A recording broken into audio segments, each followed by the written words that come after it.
ایک دن میری شریک حیات نے مجھ سے ایک عجیب سا شکوہ کیا۔ کہنے لگی کہ آپ بڑے ظالم ہیں۔ ہماری شادی کو آج 8-9 سال گزر گئے، لیکن آپ نے مجھے کبھی مائکے میں رات نہیں گزارنے دی۔ بندے نے حیران ہو کر جواب دیا کہ بھلی ماں سے ہم نے وہاں رہنے کا کہاں منع کیا، جائیں اور جتنا چاہیں وہاں رہیں۔ وہ خوش ہو کے بولی ٹھیک ہے، اگلے 2 دن میں مائکے میں ہی رہوں گی، لیکن آپ کا ناشتہ اور آفس کی تیاری، دوپہر اور رات کا کھانا کون بنا دے گا آپ کو؟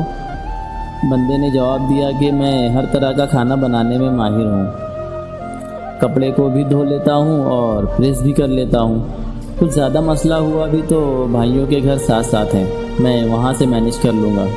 آپ ریلیکس رہیں اور سکون سے مائکے جائیں۔ چلیں ٹھیک ہے۔ کچھ ضروری ہدایت کے بعد وہ مائکے چلی گئی۔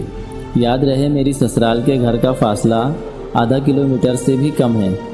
رات گزر گئی اور صبح کی نماز پڑھنے کے بعد میرا واک کرنا میری زندگی کے معمول میں شامل ہے۔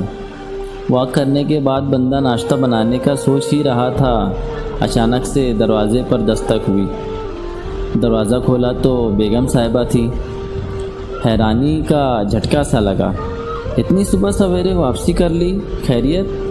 کہنے لگی کہ مجھے تو وہاں رات کو نیند بھی نہیں آئی، ساری رات یہی فکر رہی کہ اکیلے رات کیسے گزار رہے ہوں گے، صبح کو ناشتہ کیسے بنائیں گے، آفس کی تیاری کیسے کریں گے۔ آپ کو تو اپنے کپڑوں اور جوتوں کا بھی پتہ نہیں ہوتا، لگتا ہے آپ کو میرے بغیر کوئی فرق نہیں پڑنے والا۔ کتنے سکون سے مسکرائے جا رہے ہیں۔ ساتھ ناشتے کی تیاری بھی جاری تھی۔ میں نے کہا سچ بتاؤں؟ وہ بولی ہاں بتائیں۔ میں نے کہا نیند تو مجھے بھی نہیں آئی۔